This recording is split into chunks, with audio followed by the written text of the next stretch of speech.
wala din pong problema. Kung gusto niyo mag-alaga ng kahit paano, ilang kambing, manok, baka, pwede po yan. So tanaw na tanaw niyo po lahat ng inyong mga alaga. Tatanungin niyo po ako sa kilatis ko dito sa property na ito, ay ito yung isa sa pinakagusto ko po. Kasi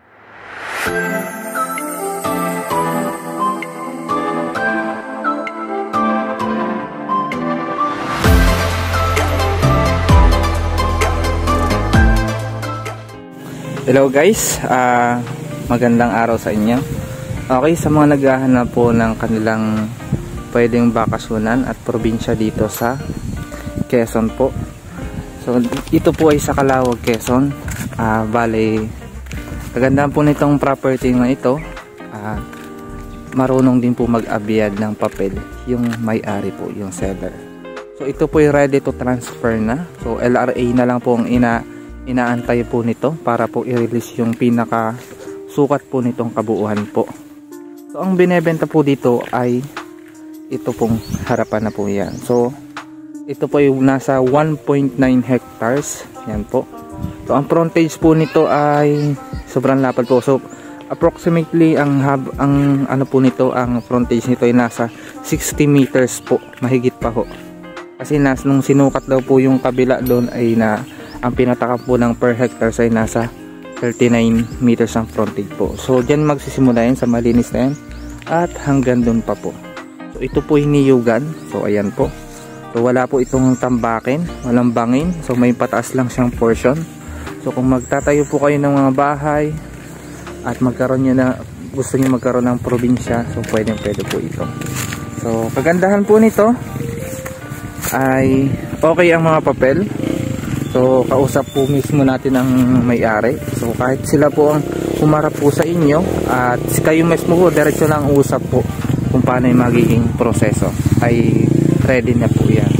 So bale ito ay mangyayari kasi na to, paunahan na lang po kasi meron din daw po ditong nagkakagusto nitong property na ito at kung sakali ay mabibili na po. So yung mayroon pa itong kasunod pa dyan, kaya lang ay sold na po lahat yun. Ito na lang po natitira na 1.9 hectares. So bali ang presyo po nito ay 2 million po. So ayun, kagandahan niya ay meron na po kayong income kahit papaano. So kagandahan ay tahimik yung lugar, malapit sa mga resort, malapit sa bayan. So nasa 8 kilometers lang po ito from town proper na po yun. So ayan, malinis po ang property niya at polos niyugan po yan. So maganda dito. Tanong mga probinsya nyo dito, kahit pa paano ay relax po dito. So kagandahan nga po niya, kita nyo po yung kalsada. So cemented road po yan, hanggang doon po siya sa provincial road din po. So pasok ang sasakyan kahit truck pa yan. So kita nyo naman po kung gaano kaganda yung cemented po. So pwedeng ipasok dito yung sasakyan nyo at yung pagbaba nyo pa lang ng sasakyan ay property nyo na po agad. So napakaganda po nito. Kumbaga pansarili lang at investment din po. So kung tatanungin nyo po ako sa kilatis ko dito sa property na ito, ay ito yung isa sa pinakagusto ko po. Kasi kagaya po nyan, wala po itong bangin, walang malalim. Tapos yung may portion ditong pataas yan, pa-slope yan, ganun. Pero hindi po yan bundok. So pwede dyan pagtambayan. So kagaya dito maraming puno, relax siya. Tapos hindi ako mamumroblemang mamili sa bayan nang baka bumiyahe pa ako ng malayo. Kasi ito'y malapit lang po. Yun isa sa pinaka-advantage niya po. Tapos sa mga school naman, kung for stay na po dito, meron po dyan mga malalapit na school, high school, elementary. Yan. Then dito sa dulo dito, may mga resort po dyan. At yan sobrang lapit lang po nito sa highway. Nasa 5 kilometers lang po ito from highway. So ayan mga puno. So kung ako po may budget, ito po talaga gusto kong bilhin sakali. Isa po ito sa pinaka gusto ko. Kasi yun nga po, very accessible at tahimik yung lugar. Maganda siyang matabaan lupa, malinis. Yan po. Kahit di ko siya paliparan ng drone, kita nyo na po agad yung niyugan niya. So na ayun, tataba pa yung niyug yan. At may signal po dito. Then sa access ng kuryente, nandyan po, may poste na po dyan, may ano na po dito ng kuryente. Then sa tubig naman, wala din pong problema kasi may pinagkukunan po doon na parang ilog po ata na tinutubuhan lang po papunta na dito. Kasi doon sa kabilang kanto po, meron po doon malaking parang falls sa kabilang kanto po doon na sakop din nitong property ito. Then nagkuha doon sila tatay ng tubo ng machine lang para magkalinya dito ng tubig sa kanilang bahay po dyan. Yan. Sa tubig wala pong problema, kuryente wala din pong problema, sa shape ng lupa wala din pong problema. Kung gusto niyo mag-alaga ng kahit paano, ilang kambing, manok, baka, pwede po yan. So tanaw na tanaw niyo po lahat ng inyong mga alaga kung sakali wala na pong taas baba. So yan, papaliparan naman natin to.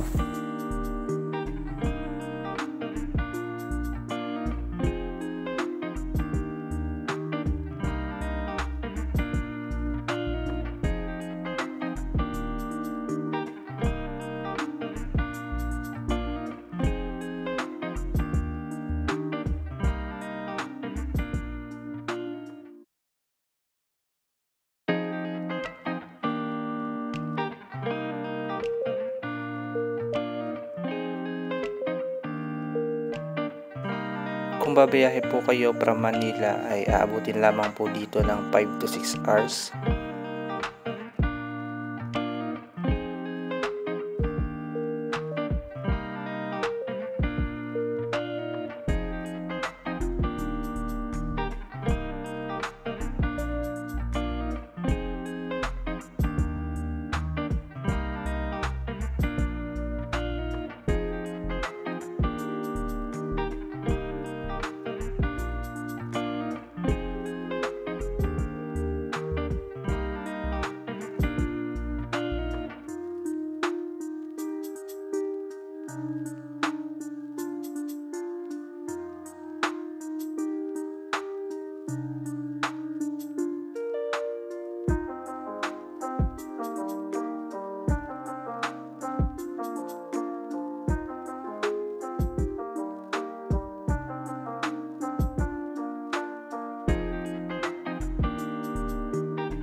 Kung nagustuhan niyo po itong property ito, i-message niyo lamang po ako sa aking number.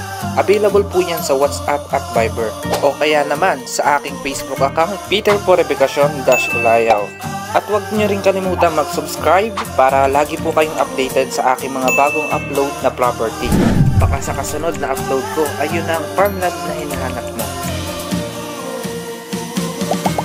Yun lang, maraming salamat sa panonood.